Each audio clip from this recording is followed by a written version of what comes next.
the government wrongly thinks, right? Wrongly, and I would say unconsciously, thinks that it needs to tax its citizens for it to get the Kenya shilling. But I ask, where did the Kenya shilling come from? Okay. The Kenya shilling comes from the Kenya government. Right. That's why it's called Kenyan shillings and Kenya government. Signed by the governor, isn't it? The central bank governor. With usually ours tended to have the face of one of the former presidents. We are sitting in a situation where the government created the money first, spent it first, and then collected it back in taxes. Historically, there must have been a time the government of Kenya created the money first, spent it into the economy. How did they spend it? Through labor. They say, we want to hire the military. We want young men to come and work in our military. We're going to pay you 50,000 shillings a month. I think that's the current salary for a starting soldier in Kenya right now. They provision themselves with soldiers. They say Kenyans need medical services. So we are going to hire doctors from the community. They create the money and pay it as a salary. Then what happens once that money has been paid? The money circulates.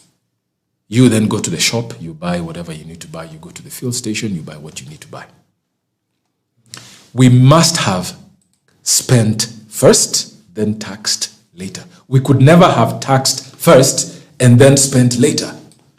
At some point, we gave out money. At some point or the other, in Kenya's history, the government created the money first, and then taxed later. But as time went on, we got the mindset that we have to tax first in order to spend. Tax first in order to spend. That's wrong. You cannot spend that which you do not have. So with this new lens, with a modern monetary lens, you're able as a government to tell yourself, we have no financial shortage. No sovereign government has a financial shortage, as long as they wear the right lens. All financial shortages in any sovereign nation is false. Is because they do not understand the sequence of how money works and how money is provided into the economy.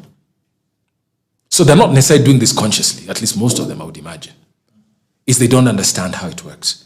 So when we have our president going for 280 something meetings or so, looking for the money, looking for the Kenya shilling, it's because, and I respect our president, it's because he's wearing the wrong lens. He thinks he needs to go to other people to get the Kenya shilling. He needs to go to the banks. He needs to go to the insurance companies. He needs to go to trust funds. He needs to go to pension funds so that they can invest somehow back into the country. He needs to sell assets. The last time he was at the Nairobi Stock Exchange, he talked about privatizing national assets, isn't it? National companies, in order to raise the Kenya shilling. He does not need to do that. Actually, funny enough, he, as the president, is the originator of the Kenya shilling. It is pen, upon signing certain documents, that can create new money and liquidity into the market.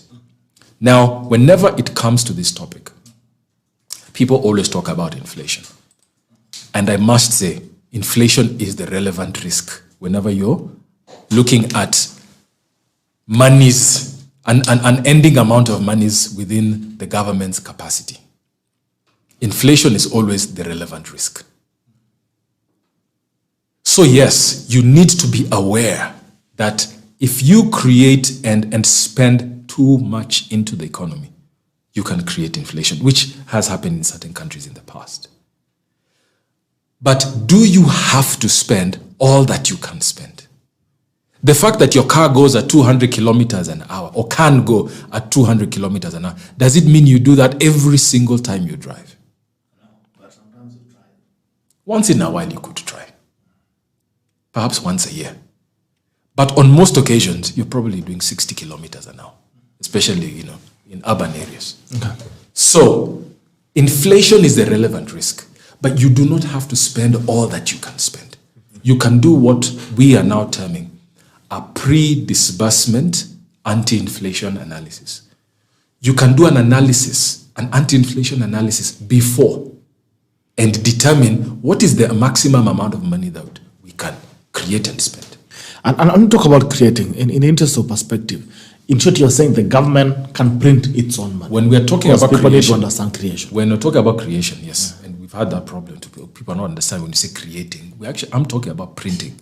It's just that in today's world, the government does very little printing. It's all electronic money moving between bank accounts.